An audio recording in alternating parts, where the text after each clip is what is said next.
আসসালামু আলাইকুম। একটি খবর খুবই উদ্বেগের। ৩টি সংগঠন বিবৃতি দিয়েছে। সেখানে বলেছে, শাহবাগ বিরোধী ঐক্যের ব্যানারে রাজশাহী চট্টগ্রামে ছাত্র শিবির হামলা করেছে। এই শিরোনাম দেখে মনে হয় যে ছাত্র শিবির তার আবার পুরনো রূপে ফিরে এসছে। সেই পুরনো রূপটা নিন্দার ছিল, সেটি যথেষ্ট পরিমাণ সমালোচনা সৃষ্টি করেছে। পরিবর্তিত রাজনৈতিক প্রেক্ষাপটে, বিশেষ করে গত 15 বছরে তাদের উপর যে অত্যাচার নির্যাতন হয়েছে, তার প্রেক্ষিতে জামাত একটা নতুন রাজনীতি শুরু করবে। একটি বড় একটা কালো অধ্যায় পার হবার পর সেটি প্রত্যাশিত ছিল। গণতান্ত্রিক রাজনীতি করবে, যার যার মত প্রকাশের স্বাধীনতাকে তারা স্বীকৃতি দেবে, তারা কারোর উপর হামলা করবে না, কারোর উপর চাপ তৈরি করবে না। যেই দুই অঞ্চলে ছাত্র শিবিরের আগেও বরাবর খুব শক্তিশালী ছিল, সেটা হলো চট্টগ্রাম এবং রাজশাহী। এখন দেখা যাচ্ছে সেইখানে তারা হামলা করেছে।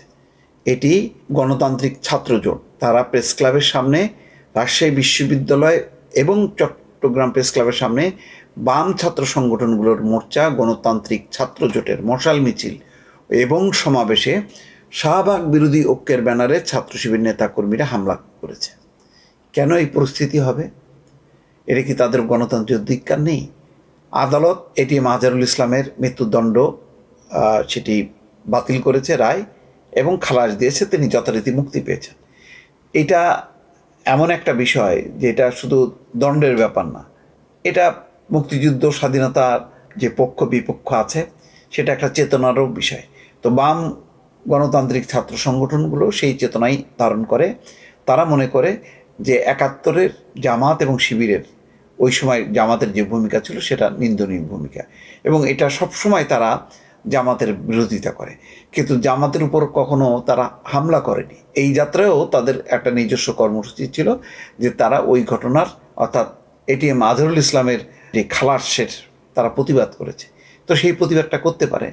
বাম গণতান্ত্রিক ছাত্র জোটের এমন কোনো শক্তি না যেটা ভয় পাওয়ার মতো। কিন্তু ছাত্র শিবির যেহেতু শক্তিশালী সংগঠন, সুতরাং তারা দুর্বলের উপর এখানে কিন্তু হামলা করলো। সেই অতীতেও কিন্তু এরকম বহু হামলার ঘটনা দায়ে ছাত্র শিবির অভিযুক্ত। আজকে বহু বছর পর কিন্তু তারা সেই পুরনো ফরম্যাটে চলে আসলো, যেটা নিন্দনীয়। পৃথক স্থানে হওয়া এসব হামলার ঘটনায় বুধবার উদ্বেগ জানিয়ে বিবৃতি দিয়েছে বাম গণতান্ত্রিক জোট, রাষ্ট্র সংস্কার আন্দোলন এবং বাংলাদেশ ছাত্র ইউনিয়ন। বিবৃতিতে সংগঠনগুলোর নেতারা হামলার নিন্দা, যুদ্ধাপরাধ এবং তাদের দল গোষ্ঠীর বিচার দাবি করেছেন। এই সমস্ত ঘটনাগুলো কিন্তু আওয়ামী লীগের আবার ফিরে আসার ক্ষেত্র তৈরি করা হচ্ছে। অর্থাৎ মুক্তিযুদ্ধ, স্বাধীনতা বিরোধী শক্তির বিরুদ্ধে বড় রাজনৈতিক দল এবং শক্তি হচ্ছে আওয়ামী লীগ। এখন আওয়ামী লীগ এই চর্চাটা যেটা করেছে মুক্তিযুদ্ধ এবং স্বাধীনতা নিয়ে, সেটা তারা দলীয়ভাবে এটা তাদের একটা দলীয়করণ করেছে, যার কারণে বাম গণতান্ত্রিক সংগঠন দল কখনোই কিন্তু আওয়ামী লীগকে সাপোর্ট করেনি।